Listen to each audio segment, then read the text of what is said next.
आज के एपिसोड में हम देखते हैं कि मोतीबा अनुपमा से कहती है कि एक तो आपके आने से हमारा परिवार बिखर गया और दूसरा आप यहाँ आकर अनाप-शनाप बातें कर रही हैं। अनुपमा सबके सामने पंखुड़ी की तस्वीर दिखाती है, जिसे देखकर प्रेम चौंक कर पूछता है, मम्मी ये कौन है? पराग आगे आकर बताता है कि यह उसकी और अनिल की बहन पंखुड़ी है। मीता हैरानी से पूछती है कि अगर बहन थी तो इसे इतने सालों तक क्यों छुपाया गया। प्रेम भी समर्थन करते हुए कहता है कि पापा ने कभी भी अपनी बहन के बारे में बात नहीं की। राही भी बोल उठती है कि चाहे पापा की बहन हो या न हो, लेकिन मम्मी को यहाँ आने की क्या जरूरत थी। पराग कहता है कि अनुपमा राघव की वजह से यहाँ आई है। राही सवाल करती है कि राघव का इस सब से क्या लेना देना। तब पराग बताता है कि राघव, जिसे मर्डर केस में जेल भेजा गया था, वही पंखुड़ी का पति था। कैथी कहती है कि जब मैंने एक छोटा सा राज छुपाया था तो सबने मुझे कितना दोषी ठहराया था। अब देखिए, आप लोगों ने कितना बड़ा सच छुपा रखा था। कैथी अनुपमा से पूछती है कि क्या उसे सब पहले से पता था। अनुपमा स्वीकार करती है कि उसे संदेह था, लेकिन सबूत मिलने के बाद ही उसे यकीन हुआ। प्रेम नाराज होकर पूछता है कि आखिर चल क्या रहा है, कोई तो साफ साफ बताए। पराग बताता है कि राघव उनकी कंपनी में एक साधारण कर्मचारी था जिसने पंखुड़ी को अपने प्रेमजाल में फंसा लिया था। पंखुड़ी घर छोड़कर राघव से शादी कर ली थी। शादी के कुछ ही समय बाद पंखुड़ी ने घर फोन करके बताया था कि राघव उसे धमकाता, डराता और मारता है। पराग कहता है कि उसने राघव को चेतावनी भी दी थी, लेकिन राघव नहीं माना। मोटीवा आगे जोड़ती है कि पंखुड़ी इस मानसिक और शारीरिक प्रताड़ना से परेशान होकर एक दिन आत्महत्या कर बैठी थी। उसके सुसाइड नोट में भी लिखा था कि उसकी मौत के लिए राघव जिम्मेदार है। पराग भावुक होकर कहता है कि जिसने हमारी बहन को मारा, उसी को आप घर में जगह दे रही हैं। मोरीबा अनुपमा पर आरोप लगाती है कि वह उनके परिवार को तोड़ने के मकसद से आई है, लेकिन अनुपमा शांत स्वर में कहती है कि वह बस सच सामने लाना चाहती है। वह सवाल करती है कि क्या कभी किसी ने यह जानने की कोशिश की कि पंखुड़ी सच बोल रही थी या नहीं। मोटीवा रोते हुए कहती है कि उनकी बेटी मर चुकी है, अनुपमा क्यों उनके पुराने जख्म ताजा कर रही है। अनुपमा फिर से तस्वीर दिखाती है और प्रेम हैरानी से देखता है कि तस्वीर में दिखाई दे रही लड़की बिल्कुल पंखुड़ी जैसी है। पराग भी चुपचाप तस्वीर को देखता है। अनुपमा पुष्टि करती है कि यह पंखुड़ी ही है और यशदीप सर से भी उसने बात की है, जिन्होंने पुष्टि की है कि पंखुड़ी जिंदा है और उनके रेस्टोरेंट में काम कर रही है। अनुपमा कहती है कि पंखुड़ी के जिंदा होने के बावजूद राघव को 20 साल की सजा हो गई, जबकि उसने कोई अपराध किया ही नहीं था। पराग टूटे हुए स्वर में कहता है कि उसे तो लगा था कि उसकी बहन मर गई थी। प्रेम गुस्से में बोलता है कि इस घर में कितने राज छुपाए गए हैं। मोटीवा सफाई देती है कि अगर उनकी बेटी को कोई मारता पीटता है और फिर एक सुसाइड नोट मिलता है, तो वे क्या करते? उन्होंने वही किया जो सही लगा। अनुपमा पूछती है कि क्या उन्हें वाकई नहीं पता था कि पंखुड़ी जिंदा है। पराग विरोध करता है और कहता है कि अनुपमा राघव की बातों पर भरोसा कर रही है, उनके परिवार पर नहीं। अनुपमा शांतिपूर्वक कहती है कि अगर पंखुड़ी जिंदा है तो राघव अपराधी कैसे हुआ। वह मोटीवा से भी पूछती है कि क्या उन्हें वाकई नहीं पता था। मोटीवा कहती है कि उन्हें बस सुसाइड नोट मिला था। अनिल भी कहता है कि उन्हें पंखुड़ी के जिंदा होने की कोई जानकारी नहीं थी। मोटीवा अनुपमा से कहती है कि वह उनकी रिश्तेदार होते हुए भी राघव का पक्ष ले रही है। मोरीबा राही से कहती है कि तुम्हारी माँ अब परिवार की नहीं, राघव की हो गई है। राही अनुपमा से बहस करने लगती है। वह कहती है कि क्या एक माँ अपनी बेटी के सामने खड़ी होकर ये कह सकती है कि उसकी बेटी मर चुकी है। राही कहती है कि भले ही राघव ने ईशानी की जान बचाई थी, लेकिन उसने उसकी जान लेने की भी कोशिश की थी। अनुपमा उसे समझाने की कोशिश करती है, उसे याद दिलाती है कि जब डिम्पी की मौत हुई थी और राही पर आरोप लगे थे, तो वह घर छोड़कर चली गई थी। अनुपमा कहती है कि वह समझ नहीं पा रही कि एक सुसाइड नोट के आधार पर बिना लाश के किसी को 20 साल की सजा कैसे हो सकती है। वसुंधरा से पूछती है कि उन्होंने इतनी आसानी से कैसे मान लिया कि उनकी बेटी ने आत्महत्या कर ली।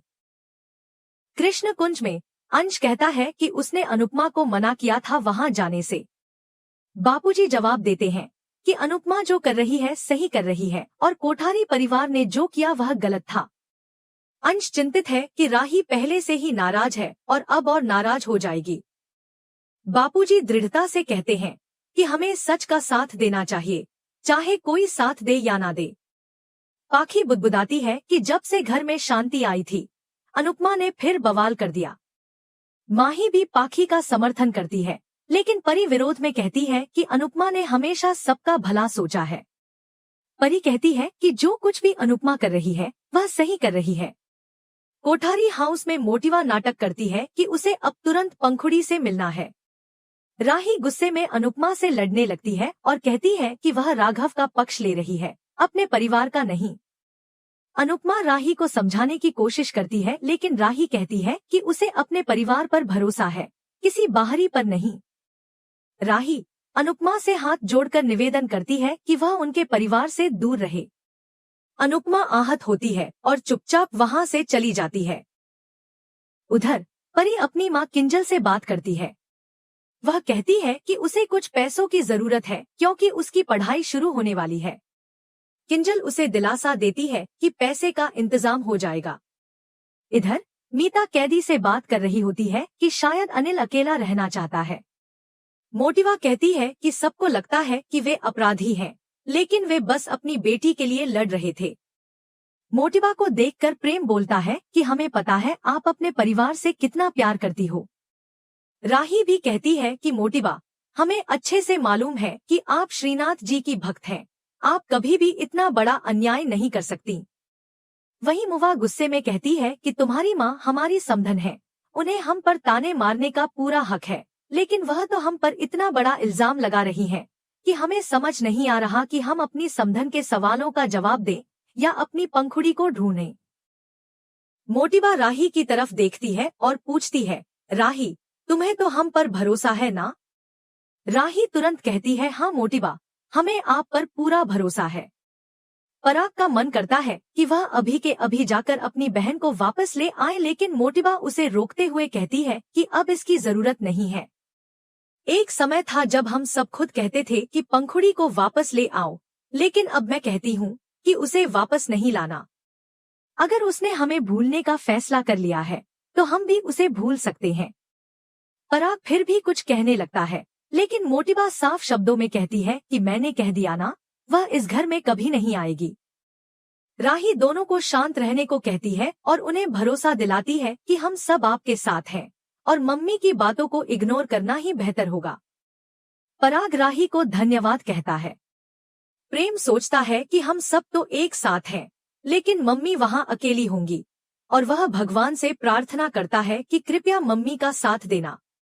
दूसरी ओर अनुपमा अकेली और दुखी बैठी होती है।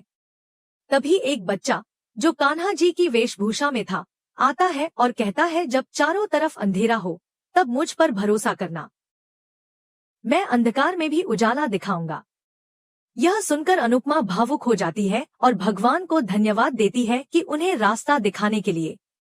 अनुपमा निश्चय कर लेती है कि वह जो कर रही है सही कर रही है और भगवान उसकी मदद करेंगे। फिर कहानी राही की तरफ मुड़ती है, जो बेहद दुखी और नाराज है। वह उस टूटी हुई प्लेट को जोड़ने की कोशिश कर रही होती है जिस पर कोठारी परिवार के सदस्यों की तस्वीरें थीं, लेकिन पंखुड़ी की नहीं। प्रेम आता है और पूछता है कि क्या उसे मदद चाहिए, लेकिन राही इनकार कर देती है। वह अब अपनी माँ से इतनी नाराज है कि प्रेम से भी दूरी बनाए हुए है। वह सोचती है कि मम्मी की वजह से ही सब कुछ गड़बड़ हुआ है। राही डाइनिंग टेबल पर बैठकर सोचती है कि मम्मी के आने से पहले घर में कितनी खुशी थी। वह तय कर लेती है कि वह अपने परिवार का साथ देगी और जानती है कि किसे क्या जवाब देना है। उधर अनुपमा के मन में राही की नाराजगी का दुख तो है, लेकिन उसे कान्हा जी का संकेत याद है कि वह सही रास्ते पर है। इसलिए वह बिना रुके राघव के पास जाती है और उसे आश्वासन देती है कि वह उसका साथ देगी। इधर किंजल भी परेशान है, उसे पैसों की जरूरत है परी के लिए।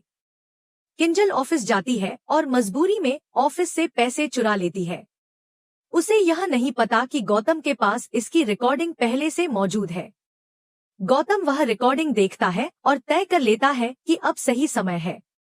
मोटिबा गौतम के पास जाकर कहती है कि वह सिर्फ उसी पर भरोसा कर सकती है।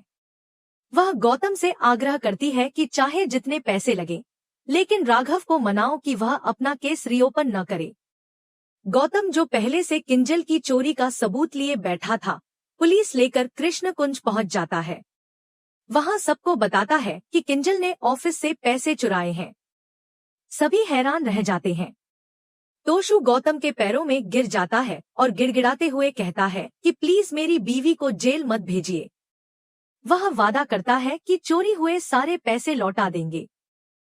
गौतम सोचता है कि यही मौका है मोटिबा के सामने महान बनने का। वह कहता है कि वह किंजल को जेल नहीं भेजेगा, लेकिन एक शर्त पर। अनुपमा आंटी को राघव से कहना होगा कि वह अपना केस रीओपन न करे। अब अनुपमा को पूरा यकीन हो जाता है कि कोठारी परिवार जानबूझकर केस बंद करवाना चाहता है।